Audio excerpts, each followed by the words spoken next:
الحمدللہ وکفی وسلام علی عبادہ الذین اصطفی اما بعد۔ حضرت سیدنا حسین رضی اللہ تعالیٰ عنہ کو اللہ تعالیٰ نے بہت زیادہ کمالات اور صفات سے نوازا ہے، جن کا تذکرہ کرنا اور ان سب کو سمیٹنا انتہائی اہم اور مشکل کام ہے۔ بہرحال چند ایک کا میں تذکرہ کرتا ہوں آج کی اس محفل میں کہ حضرت سیدنا حسین رضی اللہ تعالیٰ عنہ کی وجہ سے جناب نبی کریم صلی اللہ علیہ وسلم کو کیسی محبت تھی، اور اس محبت کی وجہ سے جناب نبی کریم صلی اللہ علیہ وسلم کیسے بےتاب ہو جایا کرتے تھے، اور سیدنا حسین اور سیدنا حسن رضی اللہ تعالیٰ عنہما کی ادنا سی تکلیف بھی اللہ کے نبی صلی اللہ علیہ وسلم کو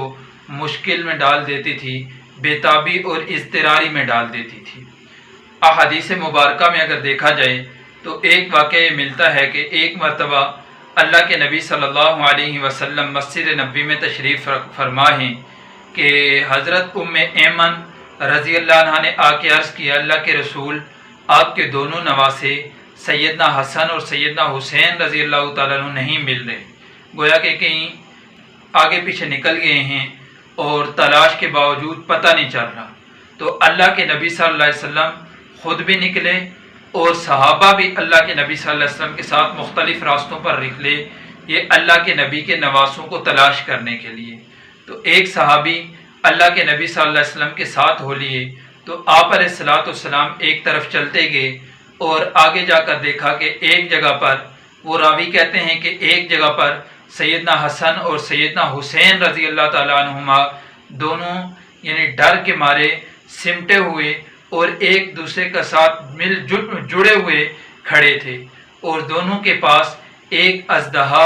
اپنی دم پر کھڑا تھا۔ تو اللہ کے نبی صلی اللہ علیہ وسلم جب قریب پہنچے تو وہ اژدہا وہیں سے پیچھے ہو گیا اور اپنے بل میں چلا گیا۔ تو گویا کہ راوی کہتے ہیں کہ اللہ رب العزت نے خصوصی طور پر اس اژدہے کو بھیج کر اللہ کے نبی کے نواسوں کی حفاظت کروائی ہے، اور سیدنا حسین اور سیدنا حسن رضی اللہ تعالیٰ عنہما ایسے سہمے ہوئے اور ڈرے ہوئے تھے کہ اللہ کے نبی صلی اللہ علیہ وسلم نے ان دونوں کو پھر جدا کیا، اور پھر ان دونوں کو اللہ کے نبی صلی اللہ علیہ وسلم نے اپنے سینے کے ساتھ لگایا۔ ایسی بےتابی اور اضطراری کی کیفیت اللہ کے نبی صلی اللہ علیہ وسلم کی ہو گئی کہ جو ہی کانوں میں خبر پڑی تو فوراً ہی ان کی تلاش کے لیے نکلے، اور ان کو تلاش کرنے کے بعد ان کے ساتھ ایسا حسن سلوک فرمایا۔ اسی طرح کا ایک اور واقعہ طبرانی میں روایت ہے کہ حضرت ابو ہریرہ رضی اللہ تعالیٰ عنہ جب مرض الوفات میں مبتلا ہوئے تو ان کی عیادت کے لیے ایک دن مروان بھی آیا، اور مروان نے آ کر حضرت ابو ہریرہ رضی اللہ تعالیٰ عنہ سے عرض کیا کہ جب سے ہمارا آپ کے ساتھ اٹھنا بیٹھنا اور تعلق ہوا ہے تو اس وقت سے صرف ایک بات آپ کی ہے جو ہمیں بری گزرتی ہے اور گراں گزرتی ہے، اور وہ بات کیا ہے؟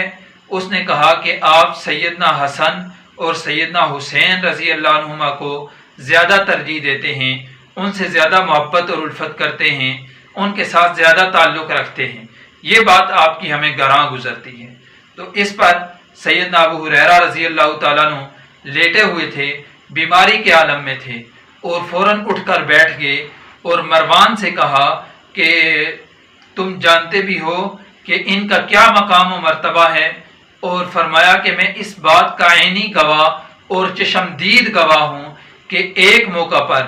اللہ کے نبی صلی اللہ علیہ وسلم کے ساتھ قافلے میں بھی شریک تھا،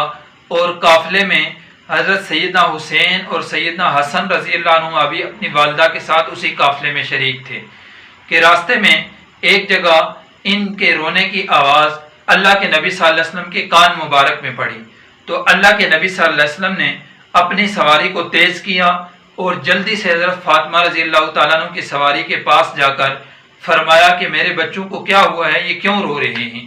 تو اللہ کے نبی صلی اللہ علیہ وسلم حضرت فاطمہ رضی اللہ تعالیٰ نے عرض کیا، اے اللہ کے رسول، پیاس کی وجہ سے بےتاب ہیں، اس لیے رو رہے ہیں۔ تو حضرت جناب نبی کریم صلی اللہ علیہ وسلم نے اپنے مشکیزے کی طرف ہاتھ بڑھایا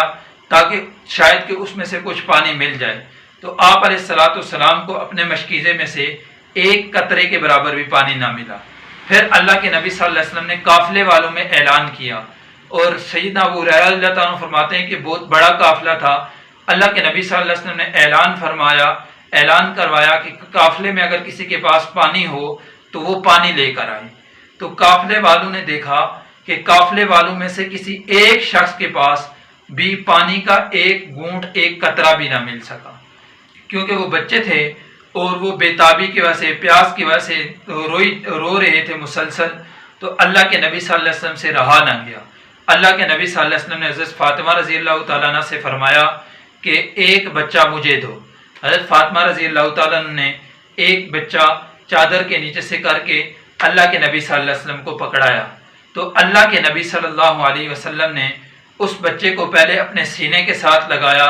پھر بھی پیاس کی اتنی شدت تھی کہ اس بچے کا رونا وہ مسلسل ہی تھا، بند نہیں ہو رہا تھا۔ پھر اللہ کے نبی صلی اللہ علیہ وسلم نے اپنی زبان مبارک اس بچے کے منہ میں ڈال دی اور وہ چوستے رہے، اللہ کے نبی صلی اللہ علیہ وسلم کے لعاب مبارک کو چوستے رہے یہاں تک کہ وہ سیر ہو گئی۔ پھر اسی طرح دوسرا بچہ جو مسلسل رو رہا تھا، تو اللہ کے نبی صلی اللہ علیہ وسلم نے فرمایا کہ دوسرا بچہ مجھے دو۔ تو حضرت فاطمہ رضی اللہ تعالیٰ عنہ نے دوسرے بچے کو بھی آپ علیہ السلام کو دیا، تو اللہ کے نبی صلی اللہ علیہ وسلم نے ان کے ساتھ بھی ایسا ہی کیا، پہلے ان کو اپنے سینے کے ساتھ لگایا، لیکن پیاس کی شدت کی وجہ سے ان میں بے اضطرابی تھی، ان کا رونا بند نہ ہوا۔ پھر اللہ کے نبی صلی اللہ علیہ وسلم نے ان کے منہ میں اپنی زبان مبارک ڈالی اور وہ اللہ کے نبی صلی اللہ علیہ وسلم کے لعاب مبارک کو چوستے رہے یہاں تک کہ ان کی پیاس بھی ختم ہو گئی۔ تو جب ان کی پیاس ختم ہوئی تو پھر اللہ کے نبی صلی اللہ علیہ وسلم کو سکون آیا۔ تو گویا کہ اللہ کے نبی صلی اللہ علیہ وسلم کو اپنے نواسوں سے کتنی محبت تھی کہ ذرا سی ان کی ادنا سی تکلیف بھی اللہ کے نبی صلی اللہ علیہ وسلم کو بے تاب اور مضطرب کر دیتی تھی۔ تعالیٰ اہل بیت سے ہمیں بھی محبت اور عقیدت نصیب فرمائے اور ان کا اتباع عطا فرمائے۔